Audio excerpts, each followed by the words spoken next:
अनपढ़ को तुम लाके हमारे माथे थोप रहे हो। बीजेपी को किसी भी व्यक्ति ने वोट नहीं देना चाहिए, भले बीजेपी को दे, कांग्रेस को दे। क्या यह लोकतंत्र का अपमान नहीं है इस तरह से बोलना कि अनपढ़ महिला है? अनपढ़ महिला को पढ़ा लिखा बताने के लिए आदरणीय विधायक महोदय जो स्वर्गीय थे वो 1.5 महीना जेल में रहे। ये बार बार बता रहे हैं अनपढ़ कहना गलत है, लेकिन हम एक तरफ तो मेरिट की बात करते हैं, योग्यता की बात करते हैं, और जब राजनीति में आते हैं तो वो योग्यता कहाँ गई? बाप पार्टी का सदस्य एमए है और कांग्रेस की सदस्य डबल एमए है, तो उसके पास ज्यादा एक्सपीरियंस है। भारत आदिवासी पार्टी का जितेश कुमार पोस्ट ग्रेजुएट है, शिक्षित है, युवा है। मैं ग्राम सेरिया में निवास करता हूं। जीतू भाई सेरिया में प्रचार के लिए आए तो सिर्फ एसटी के 2 फलों में गए। उनको मैंने कहा कि हमारे गांव में भी जाए कि नहीं, आपके वोटों की हमको जरूरत नहीं है, हमारे मीणा का वोट रहेंगे। जब बीटीपी बनी थी तो बीटीपी में एक संविधान था कि एक व्यक्ति दूसरी बार चुनाव नहीं लड़ेगा। तो क्या कारण रहा कि राजकुमार जी ने उन सबको ताक में रखकर नई पार्टी बाप बना दी? सलूमर के अंदर मीटिंग हुई बीजेपी की पार्टी की, जिसमें खुद जितेश भाई कटारा भी बैठे हुए हैं, रोज साहब भी बैठे हुए हैं, और एक मोमिडेंट राजसमंद की महिला थी। उसने ये कहा कि हमारा मीणा और मियो का बड़ा यही भाई कर सकता है, हमारा ये बाकी दोनों पार्टियां नहीं कर सकती है। और तिलक तराजू तलवार है, इनको तो भगाना पड़ेगा, इनको नहीं जाना। मतलब तिलक तराजू तलवार सीधा किसी समय मायावती ने कहा था, वही ब्राह्मण, राजपूत और जैन। भारत के हिंदू हैं, भारतीय जनता पार्टी के नहीं है।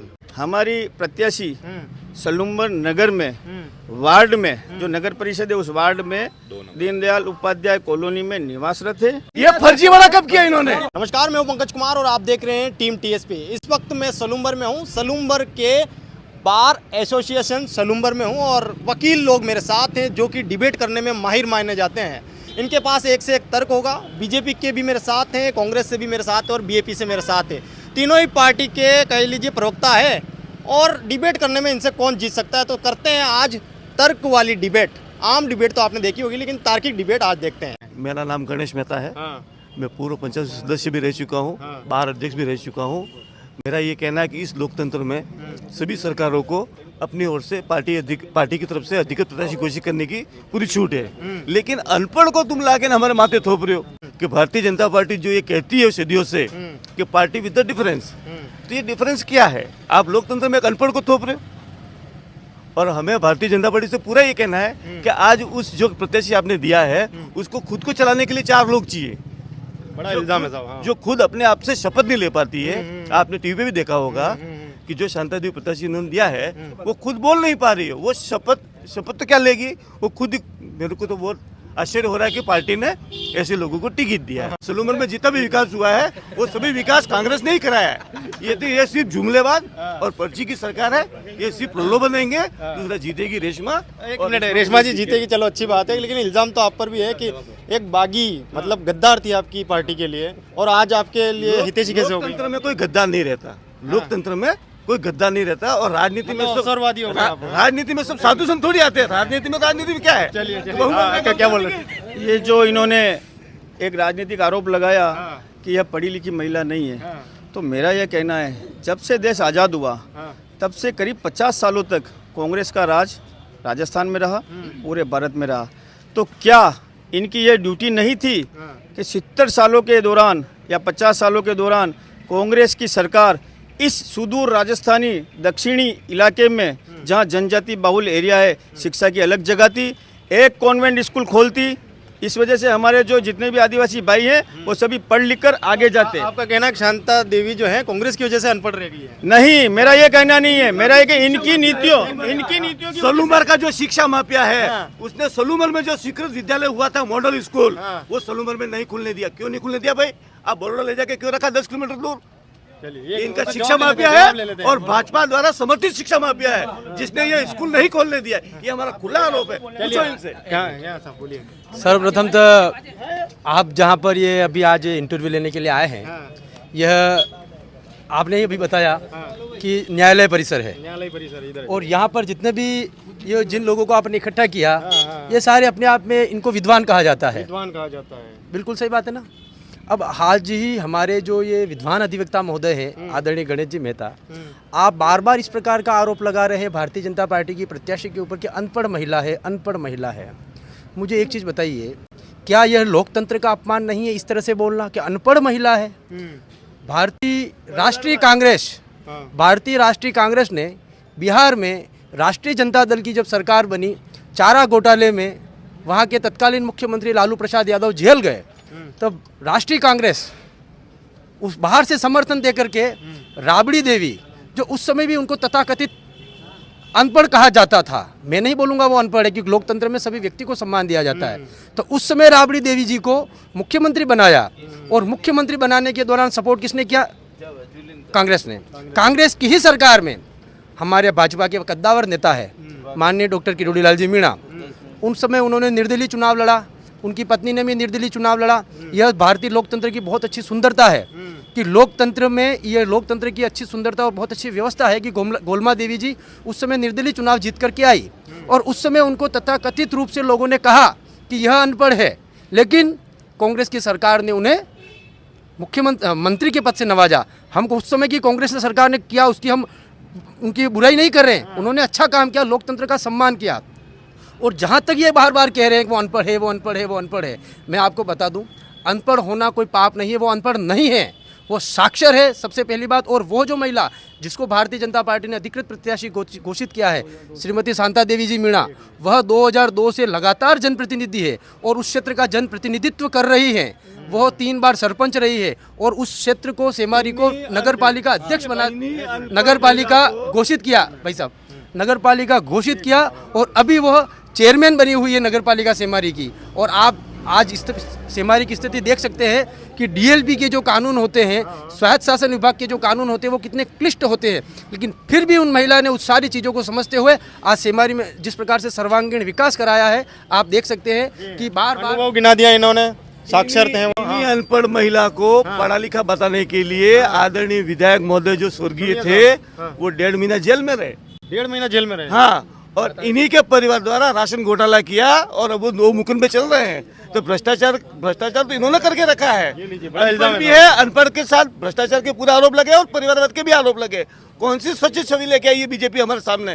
भ्रष्टाचार का आरोप लगा। ये जो आरोप इन्होंने लगाया है, शायद इनकी जानकारी पूरी नहीं है। मैं बता दूं, यह एक राजनीतिक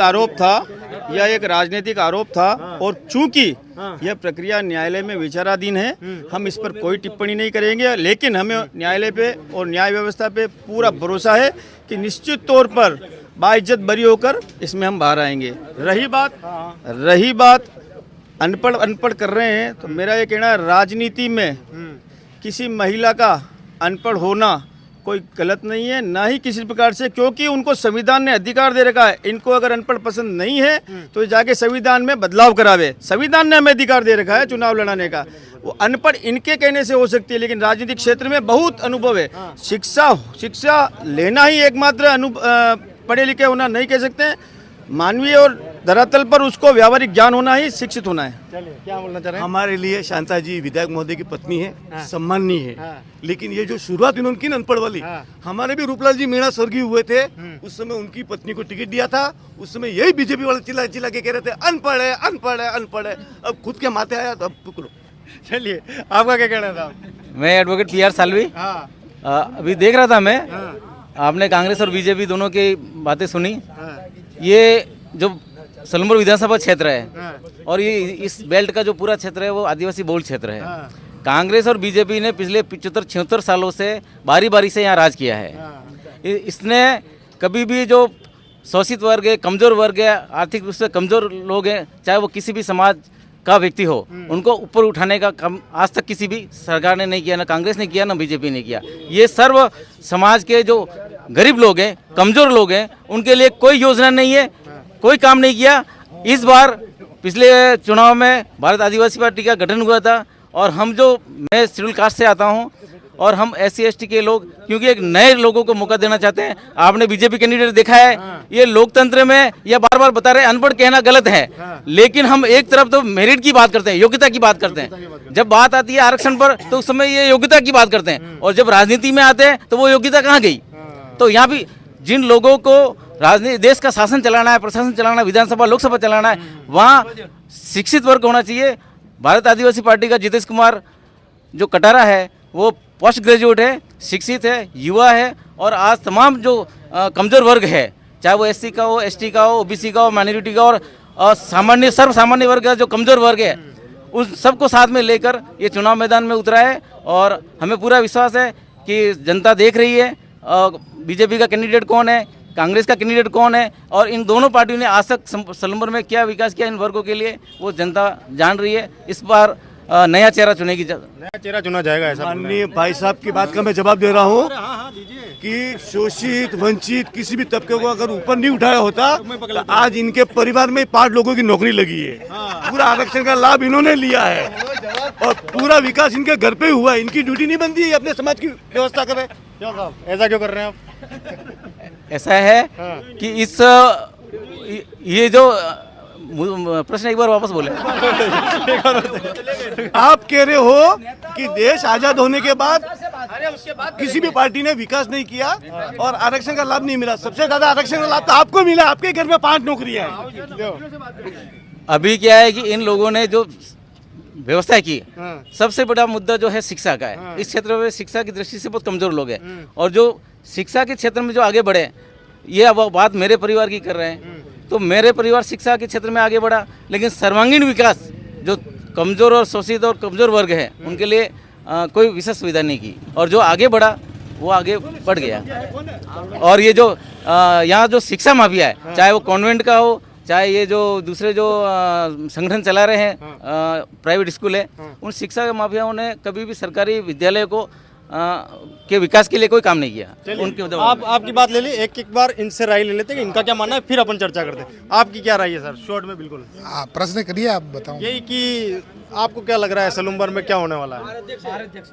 मेरा नाम राकेश है, मैं सलूम्बर बार एसोसिएशन का अध्यक्ष हूं। और इस पूरी विधानसभा चुनाव में जिस प्रकार का परिदृश्य आपने विभिन्न वक्ताओं के माध्यम से सुने हैं, मेरा व्यक्तिगत मत है कि कोई भी पार्टी जब सत्ता में होती है, जिसको राज्य नीतियाँ बनाती है, जो राज्य सरकार नीतियाँ बनाती है, निश्चित रूप से इस उपचुनाव में भारतीय जनता पार्टी एक राज्य के में सरकार चला रही है और निश्चित रूप से यहाँ से उसका चयन, यहाँ से किसी भी MLA के रूप में चयन होके जाएगा तो वो कड़ी से कड़ी जुड़ेगी और निश्चित रूप से वहाँ पर विकास की संभावनाएं प्रबल है।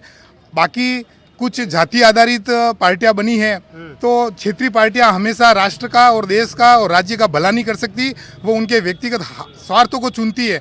आप मुझे बताइए कि जब BTP बनी थी तो BTP में एक संविधान था कि एक व्यक्ति दूसरी बार चुनाव नहीं लड़ेगा, तो क्या कारण रहा कि राजकुमार जी ने उन सबको ताक में रखकर नई पार्टी बाप बना दी। उसके बाद निश्चित रूप से अशोक गहलोत जी की जब सरकार थी वो गिरने वाली थी, उनके ऊपर ही आरोप लगे हैं, प्रामाणिकता नहीं है परंतु उनके ऊपर ही आरोप लगाया कि उन्होंने 25-25 करोड़ रुपए लेकर और वो बना दी।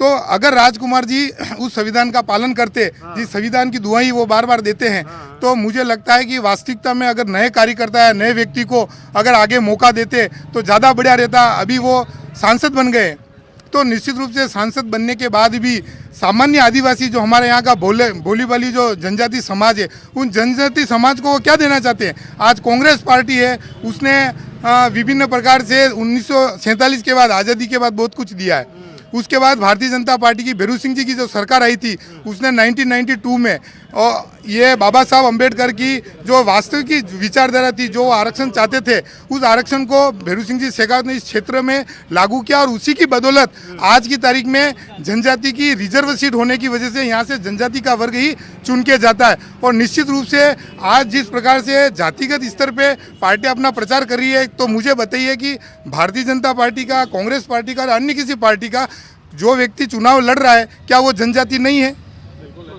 तो जब जनजाति विषय आता है, आज बाप पार्टी डीलिस्टिंग का विरोध क्यों नहीं करती है, डीलिस्टिंग का सहयोग क्यों नहीं करती है? उसके बारे में मौन है, क्योंकि जिस जनजाति समाज ने इतने वर्षों तक जो झेला है, उस जनजाति समाज की जो मूल संस्कृति जिसके आधार पर उनको आरक्षण मिला आज, तो वो आरक्षण उन्हें नहीं मिल रहा है क्योंकि ईसाई मतांतरण यहाँ पर बहुत अधिक है और ईसाई मतांतरण होने की वजह से जो अपनी मूल संस्कृति छोड़कर ईसाई बन गए, परंतु ST वर्ग में होने और नाम होने की वजह से उसका लाभ ले रहे हैं। क्या वो हमारे यहाँ की बोली वाली जनजाति जो समाज है उसके साथ अत्याचार नहीं है? क्या उनके अधिकारों का हनन नहीं करती है? तो ऐसी स्थिति में उनको क्यों नहीं, उनका विरोध बाप पार्टी क्यों नहीं करती है? ऐसे जो प्रमुख मुद्दे हैं जनजातियों के, उस विषय पर जनजाति के जो बड़े लीडर हैं, जो अपने आप को जनजाति का मसीहा कहते हैं, वो लोग आज मौन क्यों हैं? चलिए, आपके बीजेपी पर आरोप है, बीजेपी के साथ में आप कड़ी से कड़ी जोड़ना चाह रहे हैं आप? हाँ जी जी, नहीं, हाँ बताइए। गैबीलाल मेहता। हाँ वैसे तो मैं कांग्रेस विचारधारा का आदमी हूँ, परंतु सत्य बात यह है कि अभी तीनों पार्टियों के नेताओं ने बड़ी बड़ी बातें की, तो अब हमारा हिंदुस्तान का अगर विकास करना है तो एजुकेशन सबसे प्रायोरिटी होनी चाहिए। एजुकेशन, हाँ, और अनुभव, तो एजुकेशन की बात करें, अनुभव की बात करें तो बीजेपी की शांता देवी 0 पे आ जाती है। उसके बाद एजुकेशन की बात करें तो बाप पार्टी का सदस्य और कांग्रेस की सदस्य दोनों, क्योंकि बाप पार्टी का सदस्य एमए है और कांग्रेस की सदस्य डबल एमए है, तो उसके पास ज़्यादा एक्सपीरियंस है। उसके अलावा वो 2 बार पंचायत प्रधान रही है और वर्तमान में पंचायत सदस्य है, तो राजनीति अनुभव उसके पास खूब अधिक है। अब मूल बात ये करें कि क्यों मेरा तो विरोध इस बात का है कि बीजेपी को किसी भी व्यक्ति ने वोट नहीं देना चाहिए, भले बीजेपी को दे दे, कांग्रेस को दे, क्योंकि बीजेपी ने यहाँ के आज तक एक भी लोकल एसटी के आदमी को टिकट नहीं दिया। अमृत जी को लेके आए खैरौड़ा से, शांता को लेके आए खैरौड़ा से, अर्जुन जी को खैरौड़ा से, फूलचंद जी को दरियावा से, एक भी विधायक इनको, एक भी एसटी आदमी इनको लायक नहीं मिला जो यहाँ का विधायक बन सके।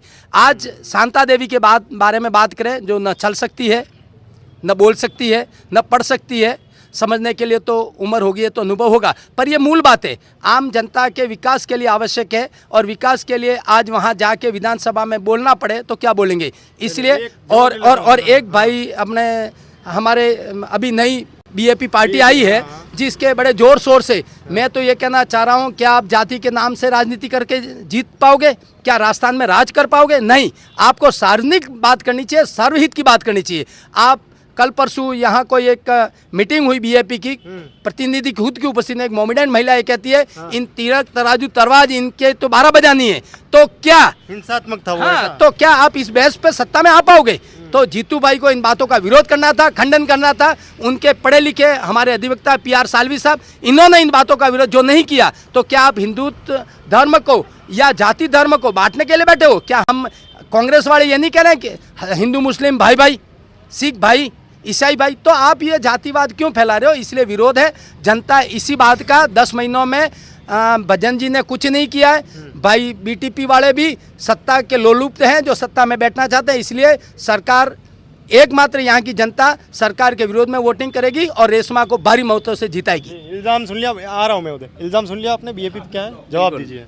एक तो इन्होंने इल्जाम लगाया राजकुमार जी रोज साहब पे, तत्कालीन सरकार, गलत सरकार के समर्थन दिया था जो, क्योंकि उस समय जो परिस्थितियाँ थी वो इस देश के संविधान को बचाने की थी, तो संविधान को बचाने के लिए जो पार्टी आगे आ रही थी तो बीजेपी के उस समय समर्थन दिया था।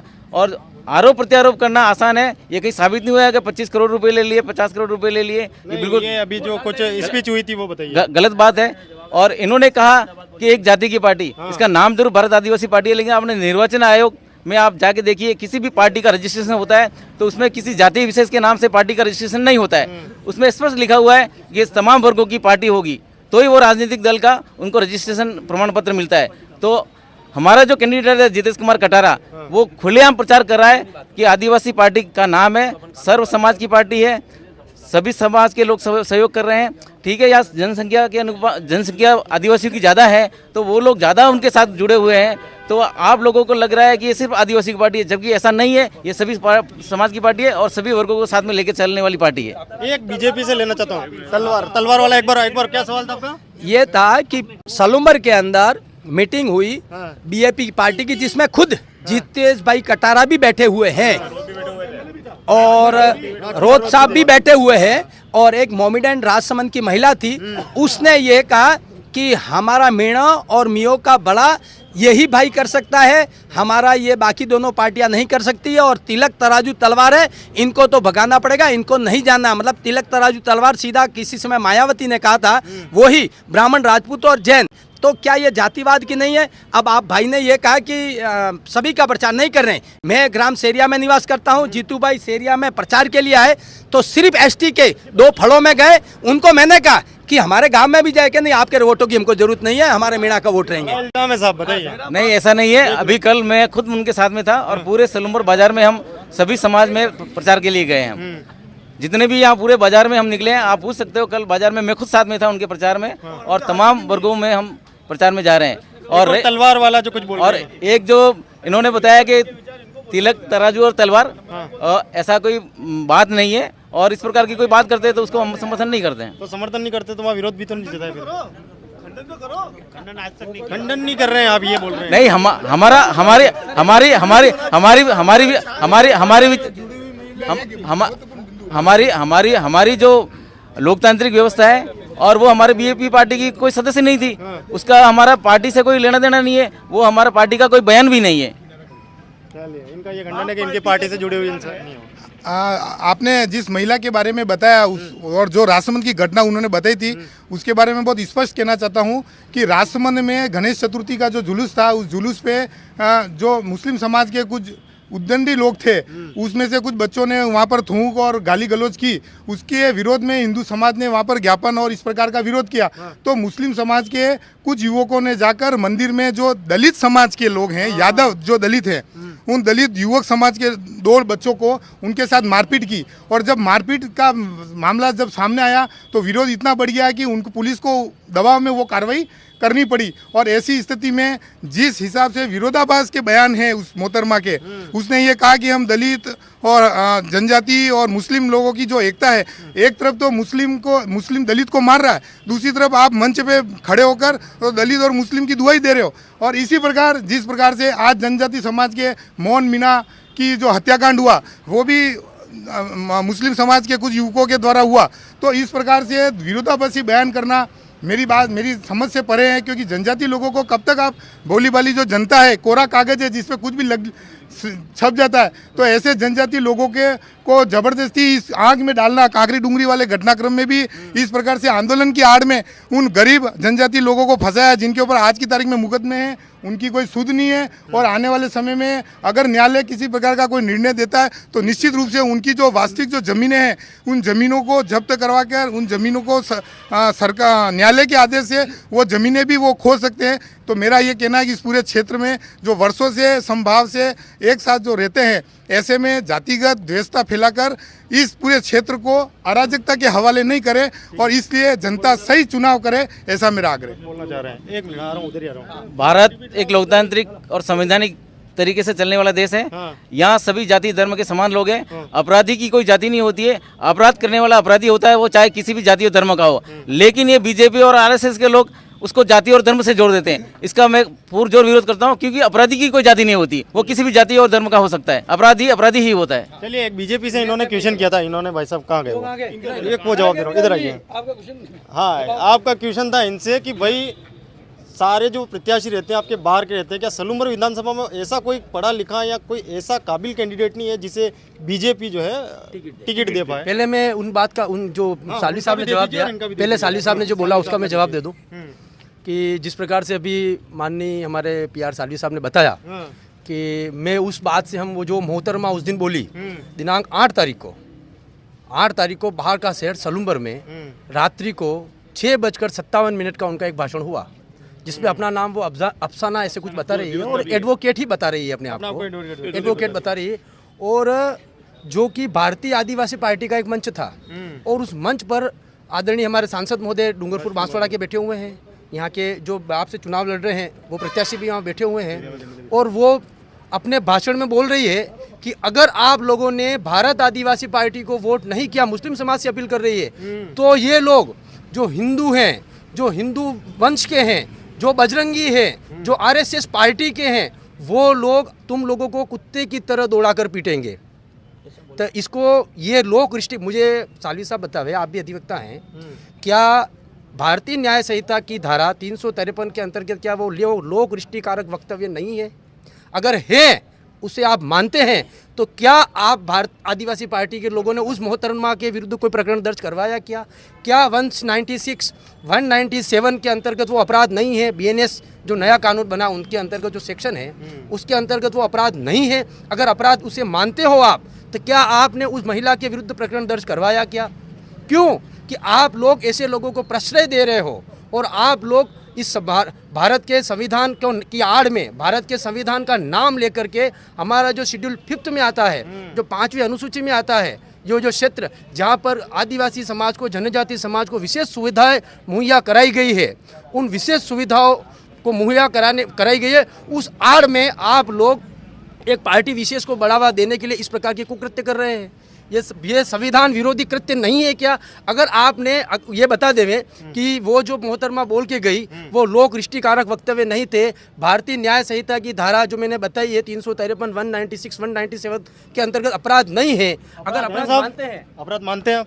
बीजेपी भारतीय जनता पार्टी का एक ही मुद्दा है, हिंदू मुस्लिम। नहीं वो तो है, हिंदू मुस्लिम के अलावा इनके पास कोई मुद्दा नहीं है। सिर्फ ये धर्म के नाम पर वोट बटोरना, धर्म के नाम पर वोट बटोरना चाहते हैं। ये मुद्दा विकास की बात नहीं करेंगे, शिक्षा की बात नहीं करेंगे, स्वास्थ्य की बात नहीं करेंगे, सड़क की बात नहीं करेंगे, पानी की बात नहीं करेंगे। इनके पास सिर्फ मुद्दा ही धर्म का है। ये बीजेपी जो है धर्म की राजनीति करती है। धर्म की राजनीति क्या करती है। बीजेपी धर्म की राजनीति नहीं करती? कोई धर्म की राजनीति मेरे को एक बात सभी समाज को बताइए, लेकर चल रही है। आप मेरे सभी समाज को और सभी धर्म को लेकर चल रही है।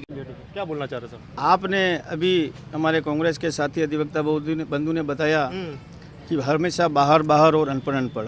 तो मैं इन्हें बता देना चाहता हूँ कि हमारे परिवार में, भारतीय जनता पार्टी के परिवार में, हम किसे टिकट दें या नहीं दें, या इनका विषय नहीं होना चाहिए। क्यों? वोट तो इनको भी देना है ना साहब। क्योंकि नहीं, टिकट देने का अधिकार वो हमें, हमारे घर में यदि शादी है तो हमारे घर के परिवार वाले तय करेंगे हम किसके साथ शादी कराएं, किसका। मेरी बात सुनिए, मेरी बात सुनिए।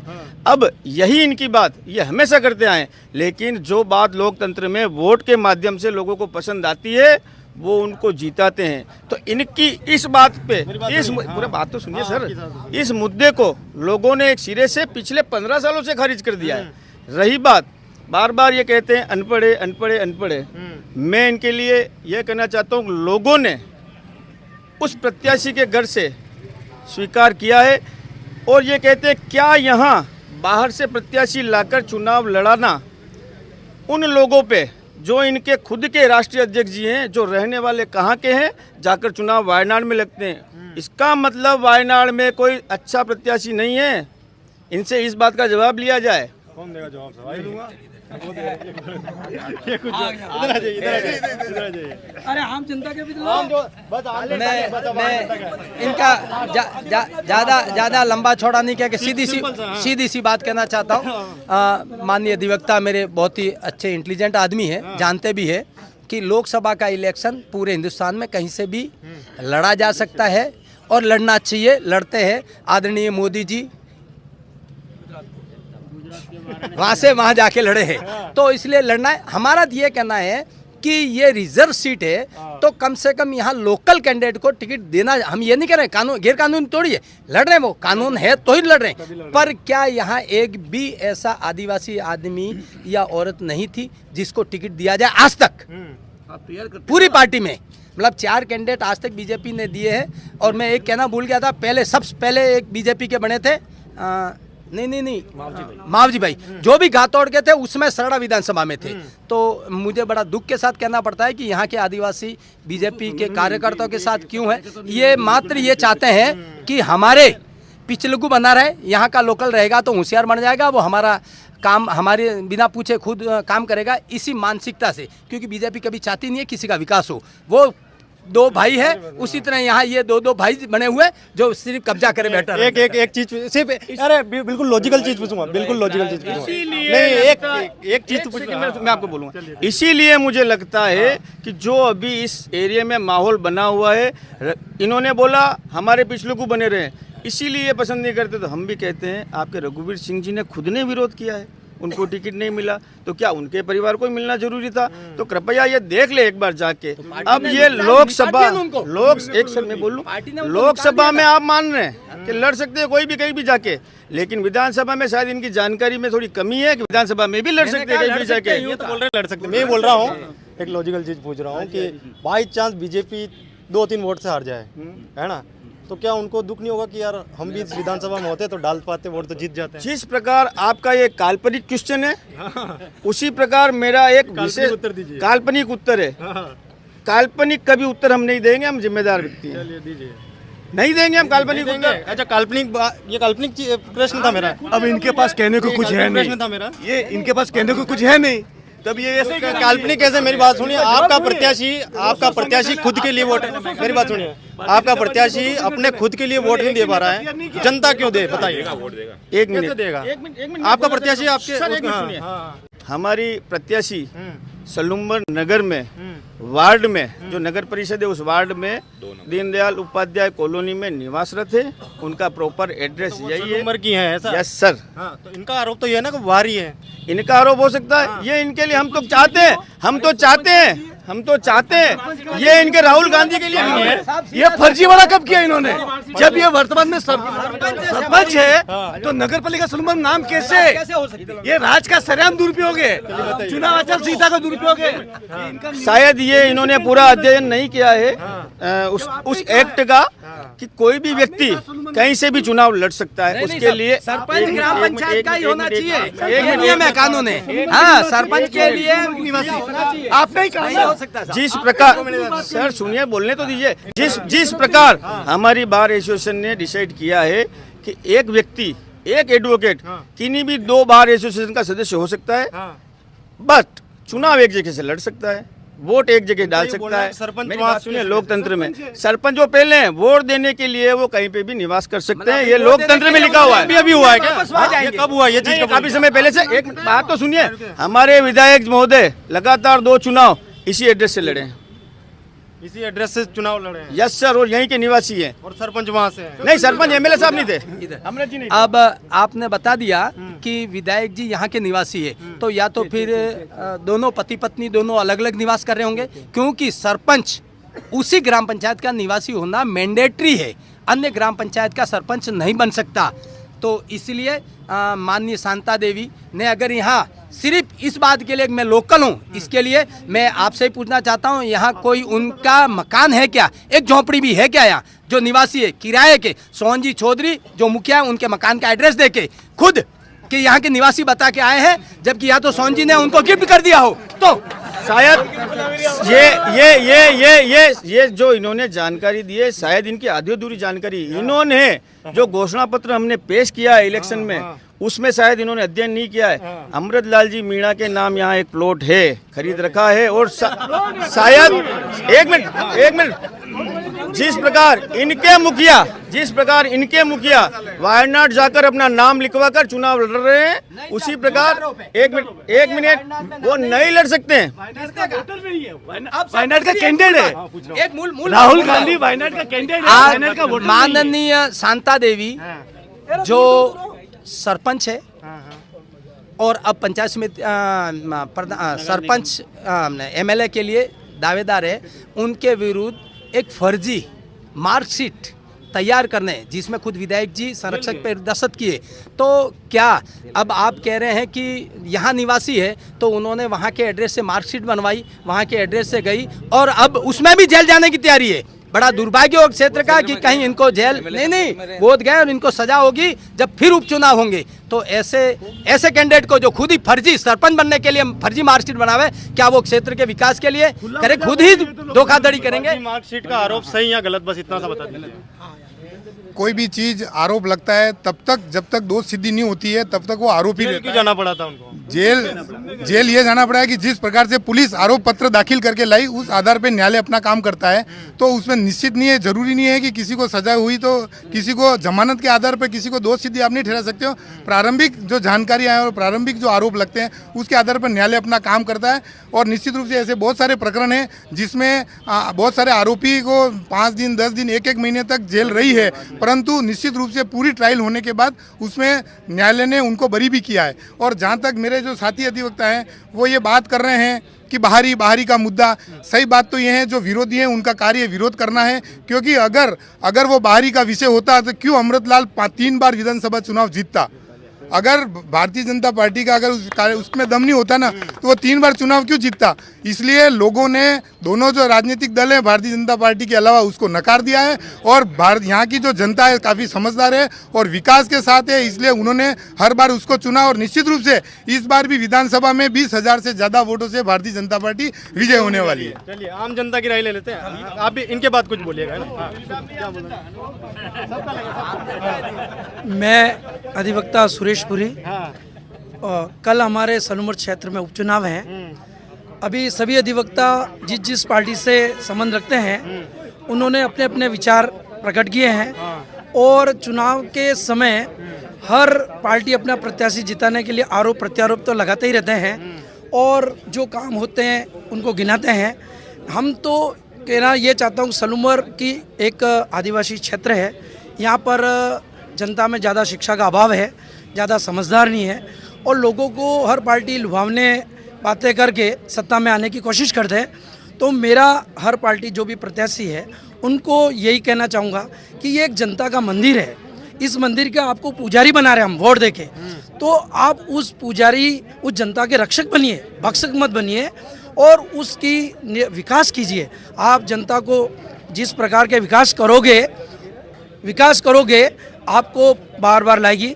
बार बार ये जातिवाद बनाना या हम, क्योंकि हमारे क्षेत्र में हर जाति धर्म के लोग रहते हैं, हम जातिवाद नहीं करते हैं, हर धर्म के जाति के लोग रहते हैं। तो मेरा ये कहना है कि हमारे क्षेत्र में जिन्होंने जिला बनाया है या जिन्होंने विकास किया है या लोगों के लिए भलाई की है या लोगों गरीब जनता को जो विकास के जो चीज़ें दी हैं उनको हम चुनने का पूरी कोशिश करेंगे और हम शिक्षा का भी स्तर करेंगे। मैं पूरी सर्विंग समाज को भी ये कहना चाहता हूँ, हर जाति के लोगों आप जातिवाद नहीं कीजिए।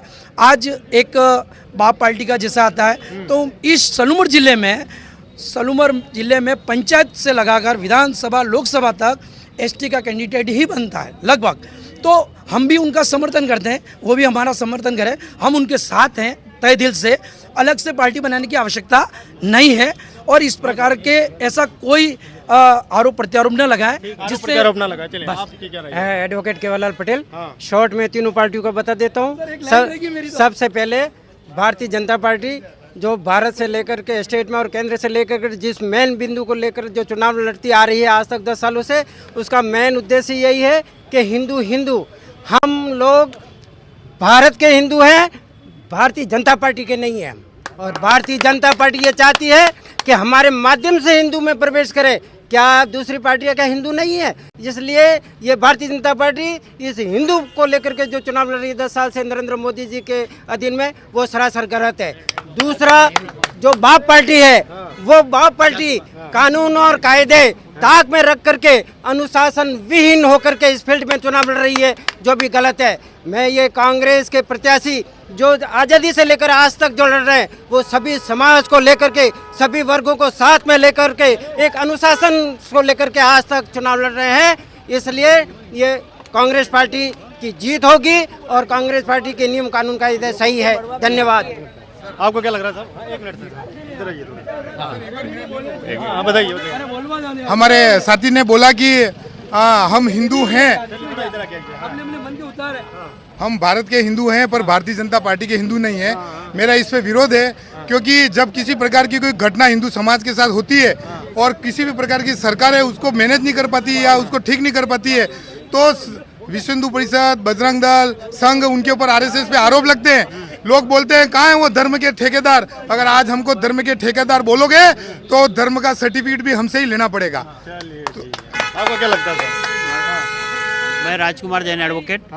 मैं कह रहा हूँ कांग्रेस पार्टी ने जो जिला बनाया, जिसको बीजेपी सरकार पूरी तरीके से जिला को खत्म करने पर आमदा है। अभी सीएम साहब 11 तारीख को आए, उन्होंने भी ये कहा कि जो कोर कमेटी है तय करेगी उसके बाद जिले का डिसाइड करेंगे।